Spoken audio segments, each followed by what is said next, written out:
आज हम पढ़ेंगे मृदा के बारे में। मृदा क्या होती है, इसके कितने प्रकार होते हैं, इसका यूज़ क्या है, ये कैसी होती है। मृदा सबसे महत्वपूर्ण प्राकृतिक संसाधनों में से एक है। यह पादपों की जड़ों को दृढ़ता से थामे रखकर तथा उन्हें जल और पोषक तत्वों की आपूर्ति करके उनकी वृद्धि में सहायता करती है। यह अनेक जीवों का आवास है। कृषि के लिए मृदा अनिवार्य है। हम सभी भोजन, कपड़ा और आश्रय प्रदान करती है। अतः मृदा हमारे जीवन का अभिन्न भाग है। पहली वर्षा के बाद मृदा की सौंधी गंध सदैव ताजगी भर देती है। जब बारिश होती है उसके बाद आप देखते हैं तो उसमें एक स्मेल आती है। मृदा जीवन से भरपूर है। क्या है मृदा? जीवन से भरपूर है। वर्षा ऋतु में एक दिन पहली और बूढ़ों ने मृदा में से एक केंचुए को बाहर आते देखा। पहली ने सोचा कि क्या मृदा के अंदर 100 और भी जीव रहते हैं। आइए हम पता करते हैं। विभिन्न स्थानों से मृदा के कुछ नमूने एकत्रित कीजिए, उनको ध्यानपूर्वक देखिए। इसके लिए आप हैंड लेंस का उपयोग कर सकते हैं। प्रत्येक नमूने या मॉडल का ध्यानपूर्वक निरीक्षण कर अपने प्रेक्षणों को सारणी में डालिएगा। अपने प्रेक्षणों के बारे में अपने मित्रों से चर्चा कीजिए। क्या आपके मित्रों द्वारा एकत्रित किए गए नमूने आपके द्वारा एकत्रित किए गए नमूने जैसे ही हैं? बूझो और पहली ने अनेक प्रकार से मृदा का उपयोग किया है। उन्हें उसमें खेलना पसंद है। यह वाकई बहुत मनोरंजन है। मृदा के उपयोग की एक सूची बनाइए आप। मैं जानना चाहती हूँ कि सड़क के किनारे और बगीचे से एकत्रित किए गए नमूने या मॉडल में मुझे प्लास्टिक की वस्तुओं और पॉलीथीन की थैलियाँ के कुछ टुकड़े क्यों मिले थे या क्यों मिलते हैं? पॉलीथीन की थैलियाँ और प्लास्टिक मृदा को प्रदूषित करते हैं। ये मृदा में रहने वाले जीवों को भी हानि पहुँचाते हैं। इसलिए पॉलीथीन की थैलियों और प्लास्टिक की वस्तुओं के उपयोग पर प्रतिबंध की मांग की जा रही है। अनेक प्रकार के अपशिष्ट पदार्थ, रसायन तथा पीड़कनाशी पदार्थ को प्रदूषित करते हैं। ऐसे अपशिष्ट पदार्थों और रसायनों को मृदा में निर्मुक्त करने से पहले उन्हें उपचारित किया जाना चाहिए।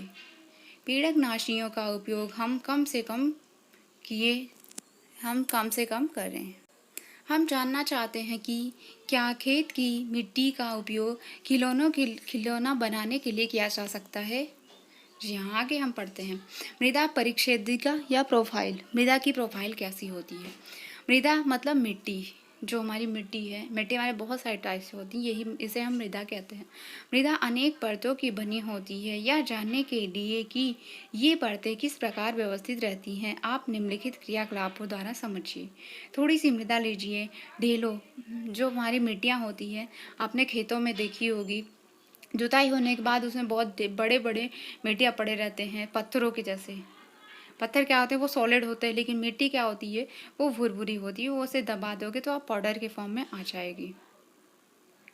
आप मिट्टी लीजिएगा, मिट्टी के जो ढेले होते हैं उन्हें फोड़ लीजिएगा महीन पाउडर की तरह। उसके बाद आप एक ग्लास लीजिएगा, ग्लास में आप मिट्टी डाल दीजिएगा और उसके साथ साथ पानी भी डाल देना। पानी डालने के बाद आप उसे अच्छी तरीके से मिला लेना।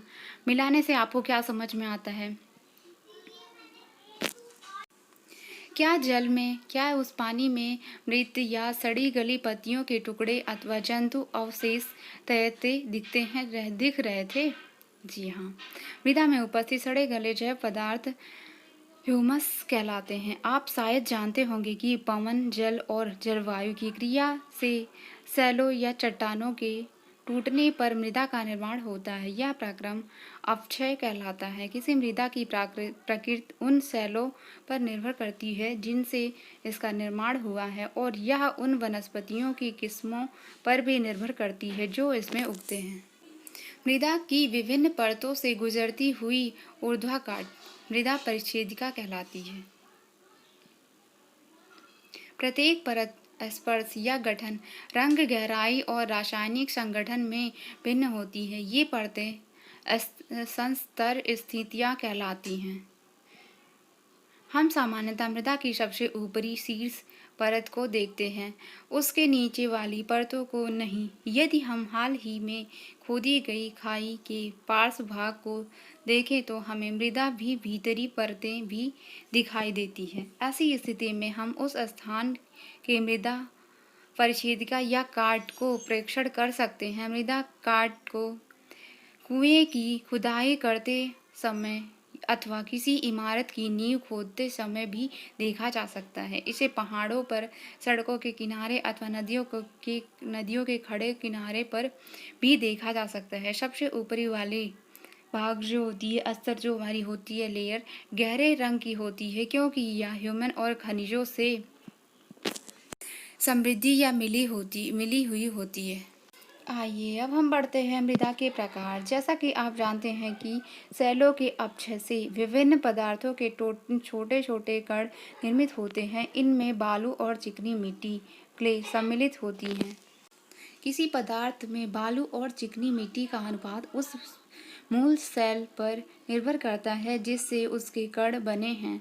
सेल कणों और ह्यूम का मिश्रण मृदा कहलाता है। जीवाणु जैसे बैक्टीरिया, पादप, मोल और केंचुए जैसे जीव भी मृदा के महत्वपूर्ण अंग होते हैं। मृदा को उसमें पाए जाने वाले विभिन्न साइज के कणों के अनुपात के आधार पर वर्गीकृत किया जाता है। यदि मृदा में बड़े कणों का अनुपात अधिक होता है तो वह बलुई मिट्टी कहलाती है।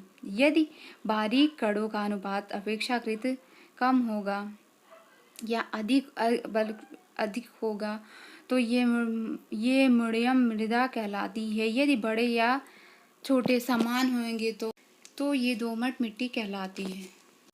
पादपों या पेड़ों को उगाने के लिए सबसे अच्छी शीर्ष मृदा या दोमट मिट्टी है। दोमट मिट्टी बालू, चिकनी मिट्टी और गांव नामक अन्य प्रकार के मिट्टी कणों का मिश्रण होती है। गाद नदी तालों के निरपेक्ष के रूप में पाई जाती है। गाद कणों का साइज बालू और चिकनी मिट्टी के साइज के बीच का होता है। दोमटी मृदा या मिट्टी में भी ह्यूमस पाए होती है। इस प्रकार की मृदा में पादपों की वृद्धि के लिए उचित मात्रा में जल धारण क्षमता होती है। मैं जानना चाहती हूँ मटका और सुराही बनाने के लिए किस प्रकार की मिट्टी का प्रयोग करते हैं। क्या आप जान पाते हैं कि या जान सकते हैं कि किस प्रकार की मिट्टी बर्तन, खिलौने और मूर्तियाँ आदि बनाने के लिए सबसे अधिक उपयोगी होती है। मृदा के गुण। आपने मृदा के कुछ गुण की सूची बनाई है और आप खुद लिखिएगा। मृदा के जल अंतःस्राव दर। पूजो और पहेली ने 50 सेंटीमीटर के 2 वर्गाकार जमीन लिए। एक ने फर्श की ली और एक ने मिट्टी की ली। दोनों ने एक एक बॉटल पानी उसमें डाला।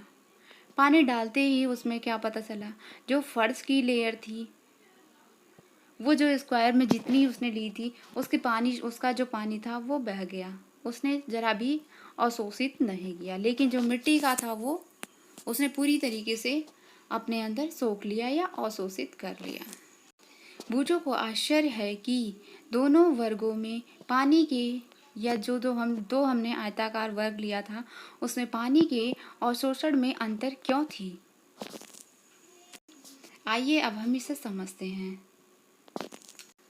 आपको यह मालूम करना है कि किसी दिए गए स्थान पर पानी कितनी तेजी से मिट्टी में से नीचे चला जाता है। आपको एक खोखले बोतल अथवा पाइप की आवश्यकता होगी। यह सुनिश्चित कर लें कि प्रत्येक दल समान व्यास के पाइप का उपयोग करे। ऐसे पाइप प्राप्त करने के लिए दिए गए कुछ सुझाव पर विचार कर सकते हैं। यदि संभव हो तो एक साइज के 3 छोटे टीन के डिब्बे लेकर उनकी तली को काट लें। यदि पीवीसी पाइप उपलब्ध हो तो इसके 20 सेंटीमीटर लंबे टुकड़े काट लें और उनका उपयोग करें, जो कि हमें डायग्राम में दिख रहा है। जिस स्थान से आप मृदा एकत्रित करें वहां पाइप को लगभग 2 सेंटीमीटर गहराई तक धंसा दें या नीचे बैठा दें, उसे नीचे गाड़ दें, जो हमें डायग्राम में दिख रहा है। पाइप में धीमे धीमे 200 ml जल डालिए। 200 ml जल को मापने के लिए आप किसी भी 200 ml की खाली बोतल का उपयोग कर सकते हैं। उस समय को नोट कर लें जब आपने जल डालना आरंभ किया था। जब सारा जल भूमि द्वारा अवशोषित अर्थात अंतःस्रावित हो जाए और पाइप खाली हो जाए तो पुनः समय नोट करिए। यह ध्यान रखें कि पाइप में डालते समय पानी ना तो छलके और ना ही पाइप के बाहर गिरे। 200 ml जल के मृदा में अंतःस्रावित या अवशोषित होने में लगने वाले समय के आधार पर अंतःस्रवण या शोषण की दर को गणना कीजिए। मृदा मिट्टी में नमी कैसे बनी रहती है? क्या आप कभी ग्रीष्मकाल में किसी गर्म दिन की दोपहर में किसी खेत अथवा खुले मैदान से होकर गुजरते हैं?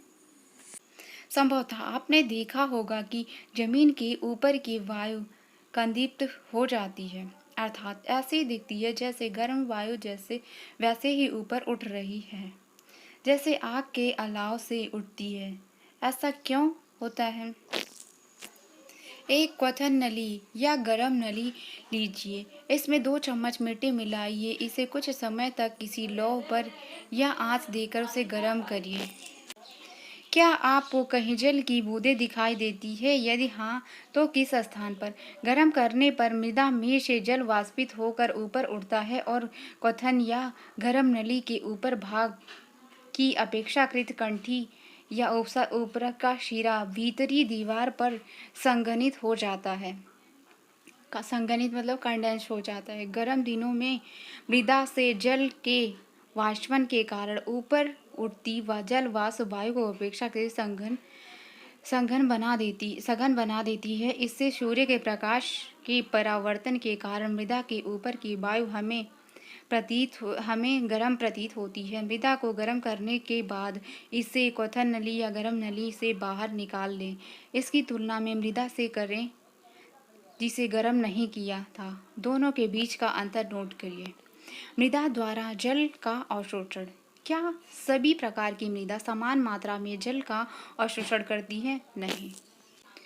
प्लास्टिक की एक कीप लीजिए। फिल्टर पत्र लेकर उसे मोड़कर कीप में लगा लीजिए। किसी मृदा के शुष्क पाउडर का 50 ग्राम तौलकर उसे कीप में लगाइए। फिल्टर पत्र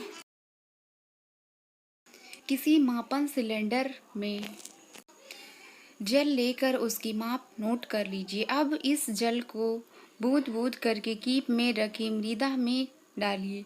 आप इस प्रकार के लिए ड्रॉपर का उपयोग कर सकते हैं। सारा जल एक ही स्थान पर ना गिराएं, उसे पूरी मृदा पर डालिए। जल डालना तब तक जारी रखिए जब तक वह सिर कर कीप से नीचे गिरना आरंभ ना कर दे। मापन सिलेंडर के बचे जल को मापकर उसे आरंभिक माप में घटा लें, जिससे आपको मृदा द्वारा धारण किए गए जल का आयतन ज्ञात हो जाएगा। मृदा और फसलें। भारत के विभिन्न क्षेत्रों में भिन्न भिन्न प्रकार की मृदा पाई जाती है। कुछ क्षेत्रों में मृदा कुछ दोमटी जबकि कुछ अन्य क्षेत्रों में बलुई मिट्टी पाई जाती है। पवन, वर्षा, ताप, प्रकाश और आर्द्रता द्वारा मृदा प्रभावित होती है। ये कुछ प्रमुख जलवायवीय कारक हैं जो मृदा प्रक्षेदित को प्रभावित करते हैं और मृदा संरचना में परिवर्तन लाते हैं। जलवायवीय कारक तथा मृदा के घटक सम्मिलित रूप से किसी क्षेत्र विशेष में उगने वाली वनस्पति तथा फसलों की किस्मों का निर्धारण करते हैं। दोमट मिट्टी या बलुई मिट्टी दोनों ही गेहूं और चने जैसी फसलों की खेती के लिए उपयुक्त होती हैं। ऐसी मृदा की जल धारण क्षमता अच्छी होती है। धान के लिए मृदा एवं जैव पदार्थ से समृद्ध तथा अच्छी जल धारण क्षमता वाली मृदा आदर्श होती है। मसूर और अन्य दालों के लिए दोमट मिट्टी की आवश्यकता होती है जिनसे जल की निकासी आसानी से हो जाती है। मृदा पृथ्वी पर जीवन के लिए महत्वपूर्ण है। किसी स्थान का मृदा परिच्छेदिका वहाँ की मृदा की विभिन्न परतों का परिच्छेद होती है। ये परतें संस्तर स्थिति कहलाती हैं। मृदा विभिन्न प्रकार की होती हैं। दोमट, बलुई और मोड़मीय विभिन्न प्रकार की मृदा में जल की अंतःस्रावण दर भिन्न भिन्न होती है। यह दर बलुई मिट्टी में सबसे अधिक और मृदा मिट्टी में सबसे कम होती है। विभिन्न प्रकार की फसलों को उगाने के लिए विभिन्न प्रकार की मृदा उपयुक्त होती है। चिकनी मिट्टी और दोमट मिट्टी गेहूँ, चना, धान को उगाने के लिए तथा कपास को बलुई मिट्टी के लिए यूज करते हैं। मृदा अपने जल को रोके रखती है। मृदा आर्द्रता या मृदा नमी कहते हैं। मृदा की जल को रोके रखने की क्षमता या जल धारण क्षमता विभिन्न फसलों के लिए महत्वपूर्ण है। मृत्तिका या चिकनी मिट्टी का उपयोग बर्तनों, खिलौनों और मूर्तियों बनाने के लिए यूज करते हैं। आइए कुछ और भी हम जानते हैं। जो हमारे कुम्हार लोग होते हैं उससे मिट्टी का बर्तन बनाते हैं, वो कैसे बनाते हैं और किस मिट्टी से बनाते हैं। वो बंजर भूमि से काली मिट्टी लेके आते हैं और उसको एक बड़े से कुएं में डाल देते हैं और उसकी सफाई करते हैं अच्छे से। उसको पानी भी डाल के मिलाते हैं और उसको गूंथते हैं। उसके बाद उसे 8 घंटे 9 घंटे तक छोड़ देते हैं। उसके बाद उसे क्या करते हैं, उसके बाद उसे किसी शेप में बना लेते हैं और शेप में बनाने के बाद सुखाने के बाद उसे